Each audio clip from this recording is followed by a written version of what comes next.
বলো কি বলছো, ওই যে ক্যামেরাতে বলো। আরে বলো, ভিডিও লোকে দেখলে তাহলে হচ্ছে তোমার টাকাও পাবা। ওই যে আমার মা 60 বছর বয়স হয়ে গেছে, তার জন্য লক্ষ্মী ভান্ডার বন্ধ হয়ে গেছে। ওই জন্য আমার মা হচ্ছে এখন কি বার্ধক্য ভাতা, বয়স হয়ে গেলে যেই ভাতা পায় বার্ধক্য ভাতা পাবে। এখন মাকে বলেছে পঞ্চায়েত থেকে বিডিও অফিসে গিয়ে একটা ফর্ম জমা দিয়ে আসছে। আজকে 5 দিন ধরে ঘুরছে বিডিও অফিসে, মানে আমার মা প্রথম দিন গেছে, তারপরে হচ্ছে আমার বাবা গেছে, আমার বর গেছে, আমার বর 3 দিন গেছে, তারপরে মা বলছে সোমবারে যাবে। মানে যেই লোক ফর্ম জমা নেবে সেই লোকটা পায় না।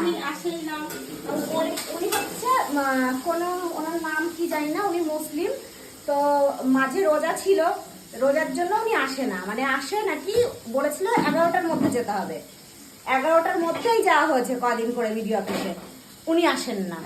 উনি 2 দিন নাকি এসছে, উনি এসে চলে গেছে 11টার মধ্যে, ভাবা যায়? মানে তাহলে উনি 9টার সময় আসে। তো আমার মা আজকে খুব রেগে গেছে, মানে ভীষণ রেগে গেছে। আমার মা হচ্ছে, মা বলছে আমি সোমবারে যাবো। তা আমি মাকে বললাম শোনো মা, তুমি সোমবারে গিয়ে উনি যদি না আসে তাহলে তুমি হচ্ছে ভিডিও করবা, ভিডিও করলেই ফেমাস হয়ে যাবা, আর ফেমাস হয়ে গেলেই তোমার ভোটেও টিকিট দিয়ে দিতে পারে, মানে তোমার ভাতা কি দেখা গেল ভোটের টিকিটটাই দিয়ে দিল। তাই আমার মা টিকিট নেবে বলে এই যে প্রিপারেশন নিয়েছিল এরম করে।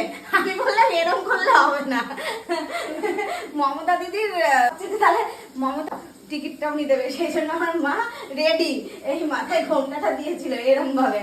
আমি বললাম শোনো মা, আমরা হচ্ছে হিন্দু, এরম ভাবে গেলে কিন্তু তাহলে হবে না, তাহলে লোকের গালাগালিটাই পাবা।